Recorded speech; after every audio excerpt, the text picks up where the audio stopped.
High দর্শক বন্ধুরা, আশা করি সবাই ভালো আছেন।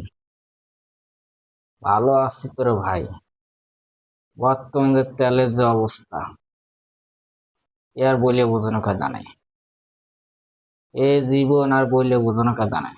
তেল এমন সংকটে দেখা দিচ্ছে, এমনে বাংলাদেশে আমাকে জীবনে তো দেখি নেই, আর দাদা জীবনে দেখছে তাই সন্দেহ।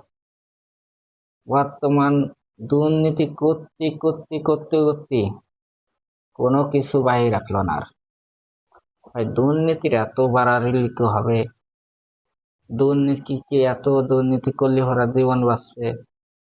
দুর্নীতি করুন, করতেছে তো সবাই, আপন আর পর নাই, সবাই দুর্নীতিতে জড়িত। এমন জড়িত হয়েছে বলে আর বোঝানো কায়দা নেই। মানুষকে মানুষ মনেই করবার চায় না। আর বর্তমান দেশ গেমে যা শুরু হয়েছে রে ভাই, এক পয়না হুন্ডায় তেল, যাত্রীর ভাড়া চাই ডবল। মনে করেন যে হুন্ডা খায় না তেল, যাত্রীর ভাড়া চাই ডবল ডবল। হ্যাঁ ভাই, আমার ইনকাম তো একটা, আমি 5টা দিয়ে কিভাবে আসবো? এইগুলো তো কেউ বলে বুঝতে পারি না। আমার ইনকাম যদি 10 টাকা হয়, আর 9 টাকায় খরচ, আর 1 টাকা যদি থাকে, সেটা আমি নিজের খরচ চলতে হয়। একজনের ইনকাম দিয়ে একটা ফ্যামিলি চলে হন্ডায়, সেখানে 200 টাকায় লিটার। কারণ 200 টাকা যদি লিটার হয়, একজনের একটা গাড়ি যদি চালাতে যায় সারাদিন, তার দুই 2 লিটার তেল লাগে, 2 3 লিটার তেল লাগে।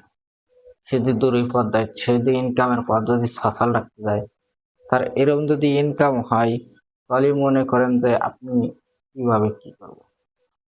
মানুষ অনেক হাহাকার উপরে আছে।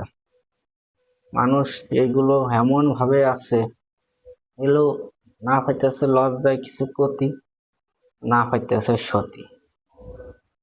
ঠিক আছে, লজ্জায় কিছুই কইতে পারতেছে না। তেলের সংকট, এত স্থলে সংকট হবে রে ভাই, এটা কেউ বলে বুঝতে পারিনি। কে রে ভাই, এত সংকট হবে কেন? এগুলো তো বোঝার প্রয়োজন আছে। জায়গাতে দুর্নীতি হচ্ছে, জায়গায় দুর্নীতি হচ্ছে, সেটা আপনারা ধরতে পারেন না? আপনাকে কি এটা সহি বাদে না? তারা প্রশাসন বাইরে আছেন, যে যেখানে আছেন, তারা এগুলো আপনার আইনের আওতায় আনতে পারেন না?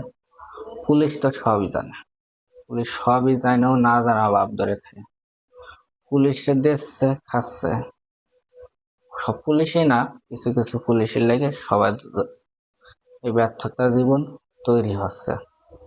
আপনাদের যদি ভালো লাগলে কথাগুলো, ইউটিউব চ্যানেলটা সাবস্ক্রাইব করে দেবেন, আর ভিডিওটা বেশি বেশি করে শেয়ার করে দেবেন, অন্য ভাইকে দেখা যাবে। আর প্রবাসী ভাইদেরকে অনেক অনেক ভালোবাসা, অনেক অনেক ভালোবাসা থাকলো আপনাদের লেগে। আপনাদের সবাইকে অনেক ধন্যবাদ। প্রবাসী ভাইদেরকে অনেক ভালোবাসি।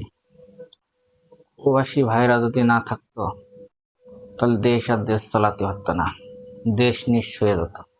দেশের মনে করে দোলও কিন্তু না প্রবাসীরা না থাকলে। প্রবাসীদের যে দুঃখ আর যে বেদনা, তাহলে বিমানে আসলে ওরা যে রকমের আসলে ওরা মনে করেন যে গাছ চুরি মুড়ি হয়, সে আর বইলে বোঝানো কথা নয়।